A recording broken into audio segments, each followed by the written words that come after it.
कभी ऐसा लगा है कि सरकार हमारे टैक्स का पैसा आखिर खर्च कहाँ करती है? या फिर वो जो सरकारी प्रोजेक्ट सालों से अटका पड़ा है, उसका क्या हुआ? आज हम एक ऐसी संस्था के बारे में बात करने वाले हैं जो इन सवालों के जवाब ढूंढने में हमारी मदद कर सकती है, और वो है राज्य सूचना आयोग।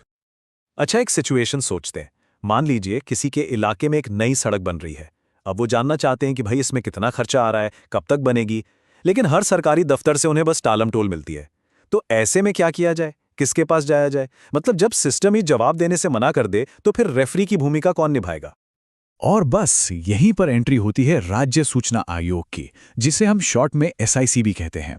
तो चलिए जरा गहराई से समझते हैं कि ये संस्था आखिर है क्या, और ये एक आम नागरिक के लिए कितनी काम की चीज है।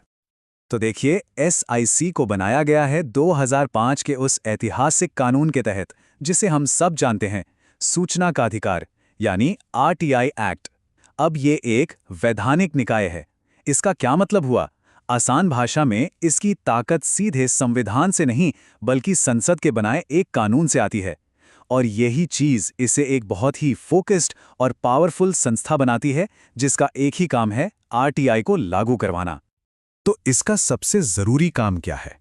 आरटीआई कानून पर एक वॉचडॉग की तरह नजर रखना। सोचिए, किसी नागरिक ने जानकारी मांगी और उसे मिली नहीं, या किसी अधिकारी ने मना कर दिया। तो ऐसे में आयोग शिकायतों की सुनवाई करता है, अपीलों पर अपना फैसला सुनाता है। कह सकते हैं कि यह सूचना के अधिकार का एक तरह से गार्डियन है, एक रखवाला। ठीक है, तो सवाल ये उठता है कि इस इतने जरूरी आयोग को चलाता कौन है? कौन है वो लोग जो इसमें बैठते हैं? चलिए इसकी बनावट को, इसके स्ट्रक्चर को समझते हैं। इसका स्ट्रक्चर ना काफी सीधा साधा है। इसमें होते हैं एक स्टेट चीफ इंफॉर्मेशन कमिश्नर, और उनकी मदद के लिए ज्यादा से ज्यादा 10 और स्टेट इंफॉर्मेशन कमिश्नर्स हो सकते हैं, मतलब एक हेड और मैक्सिमम 10 मेंबर्स। ये नंबर इसलिए रखा गया है ताकि अलग अलग तरह के मामलों को संभालने के लिए काफी लोग मौजूद रहें। अब इन कमिश्नर्स को अपॉइंट कौन करता है? इन्हें अपॉइंट तो गवर्नर करते हैं, लेकिन अपनी मर्जी से नहीं। वो एक खास कमेटी की सलाह पर ऐसा करते हैं। और इस कमेटी में कौन कौन होता है? राज्य के मुख्यमंत्री, जो इसके चेयरमैन होते हैं, विधानसभा में विपक्ष के नेता, और एक कैबिनेट मंत्री जिसे मुख्यमंत्री नॉमिनेट करते हैं। ये जो बनावट है ना, ये पक्का करती है कि चुनाव की प्रक्रिया बैलेंस्ड हो, किसी एक तरफ झुकी हुई ना हो।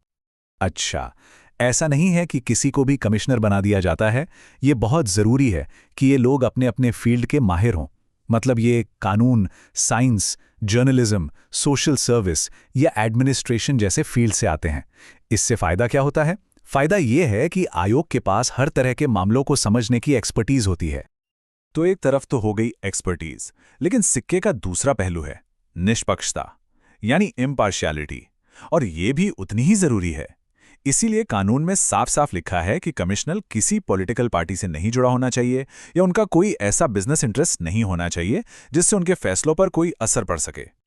चलिए अब ये भी जान लेते हैं कि इन कमिश्नर्स का कार्यकाल, मतलब कि इनका टर्म कितना लंबा होता है, और इनकी सर्विस की शर्तें क्या-क्या होती हैं। तो देखिए, इनका जो कार्यकाल है वो सेंट्रल गवर्नमेंट तय करती है। और एक बहुत ही जरूरी बात, इन्हें दोबारा अपॉइंट नहीं किया जा सकता। अब कोई सोचेगा, ऐसा क्यों? ऐसा इसलिए ताकि वो बिना किसी दबाव के, बिना भविष्य की नौकरी की चिंता किए एकदम आज़ाद होकर अपने फैसले ले सकें। और तो और, एक बार अपॉइंटमेंट हो जाने के बाद उनकी सैलरी या सर्विस कंडीशंस में कोई ऐसा बदलाव नहीं किया जा सकता जो उनके लिए नुकसानदायक हो। ओके, तो हमने ये समझ लिया कि आयोग क्या है, कौन इसमें होता है, कैसे उन्हें चुना जाता है। अब आते हैं सबसे बड़े सवाल पर, इस आयोग के पास असल में पावर क्या है, क्या ताकत है? आरटीआई एक्ट ने इस कमीशन को जबरदस्त पावर दी है। सच पूछिए तो जब यह कमीशन किसी मामले की जांच करता है तो उसके पास एक सिविल कोर्ट, यानी कि एक दीवानी अदालत के बराबर की शक्तियां होती हैं। इसका सीधा सा मतलब यह है कि आयोग सिर्फ गुजारिश नहीं करता, वो जवाब तलब कर सकता है, आदेश दे सकता है। और ये शक्तियां कोई छोटी मोटी नहीं हैं। देखिए, आयोग किसी भी व्यक्ति को समन भेजकर गवाही के लिए बुला सकता है। वो किसी को भी शपथ पर लिखित या मौखिक सबूत देने के लिए मजबूर कर सकता है, दस्तावेज पेश करने का आदेश दे सकता है, किसी भी कोर्ट या ऑफिस से कोई भी पब्लिक रिकॉर्ड मंगवा सकता है। यही वो पावर्स हैं जो ट्रांसपेरेंसी को सिर्फ एक किताबी बात नहीं बल्कि एक हकीकत बनाती हैं। इसको और आसान भाषा में समझें तो जब कमीशन जांच कर रहा है तो कोई भी सरकारी रिकॉर्ड उसकी पहुंच से बाहर नहीं है। कोई भी डिपार्टमेंट ये कहकर मना नहीं कर सकता कि सॉरी ये फाइल हम नहीं दिखा सकते। नो वे। अब जैसा कि कहते हैं great power comes with great responsibility, तो इतनी शक्तियों के साथ जवाबदेही का सवाल भी उठता है। मान लीजिए अगर कोई कमिश्नर ही अपने पद का गलत इस्तेमाल करने लगे तो फिर क्या? उसे कैसे जवाबदेही ठहराया जाता है? तो इसके लिए भी कानून में एकदम साफ साफ नियम है। किसी कमिश्नर को हटाने के कुछ तय आधार हैं, जैसे कि अगर वो दिवालिया हो जाए, या उन्हें किसी ऐसे अपराध में सजा हो जाए जिसमें नैतिक पतन शामिल हो, या फिर वो अपनी ड्यूटी के अलावा कहीं और से सैलरी ले रहे हों, या फिर वो शारीरिक या मानसिक रूप से पद के लिए अनफिट हो जाएं। ये नियम पक्का करते हैं कि कमिश्नर अपने पद की गरिमा बनाए रखें। लेकिन यहाँ एक बहुत ही जरूरी सेफगार्ड है। अगर किसी कमिश्नर पर करप्शन या पद के लिए अयोग्य होने जैसा कोई गंभीर आरोप लगता है तो गवर्नर सीधे उन्हें हटा नहीं सकते।